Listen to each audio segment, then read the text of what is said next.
Hello, welcome back. Communication. There is so much more about communication, and time does not allow us to mention everything, but whatever I can, I will. So let's talk about what actually communication. Remember, it's the transfer of information as we discussed before. Now, have you seen a tennis game, the game of tennis? I hope you guys have seen the game of tennis, right? So what happens in the tennis? One player plays, hits the shot, hits the ball, the other one is waiting, and when the ball comes to him, he replies and he hits the ball again. This is what tennis is all about. When person is playing and he hits the ball, the other person who is on the receiving end, who is at the receiving end, he does not keep moving his arm or his hand, right? That's not how you play tennis. Same thing with communication. When the other person is not done, you don't talk. When the other person is not done, you don't talk. That is the basic rule of communication. It's like a game of tennis. Remember, the ball hits, goes to the other person, and he hits it back, he replies. Same thing with the conversation.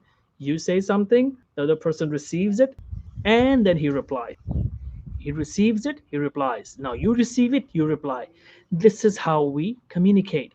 So if we remember this philosophy of tennis, it will be very easy for us to understand how communication is. So whenever next time you sit in front of anyone, whether it's a job interview, even if it's a friend's communication or conversation, or if it's a party, it's a stranger you're meeting for the first time, you have guests over, remember the philosophy of tennis, the game of tennis, that you will wait until the other person is done. Never ever interrupt the other person. If you interrupt a person in a job interview, especially if he's an interviewer and you interrupt him, you are gone. You have lost the opportunity for getting hired. So remember that. This is extremely important. You cannot cut off anyone. This is so disrespectful that you cannot recover from that kind of in most circumstances, unless the other person who is an interviewer is also a person who doesn't know what communication is all about. But most of the time they do know about. They are looking for these. So just make sure you know communication. Now remember, in communication, there are three ways, right? There are three things. There are three things in communication. We have the body language, we have the words, and we have our tonality, right? So how much, like for example, my words right now, I'm talking,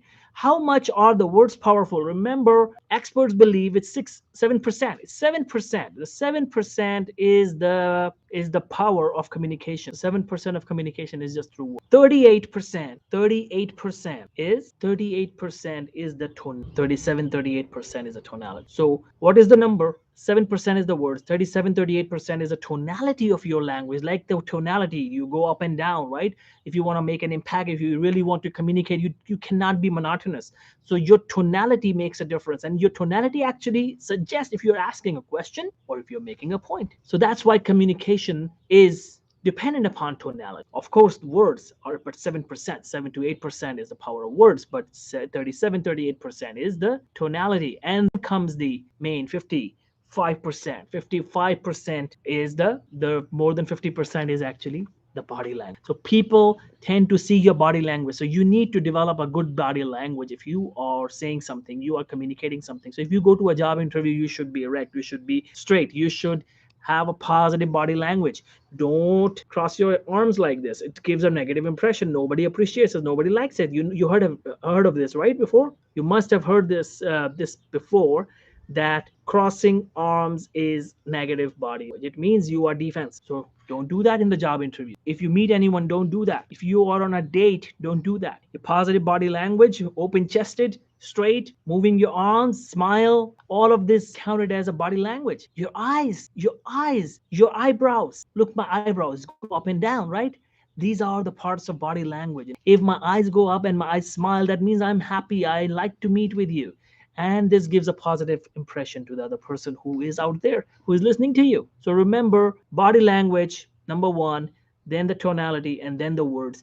Unfortunately, we think that the words are the most important thing. No, words are the third most important thing in communication. The real thing is the body language and the tonality.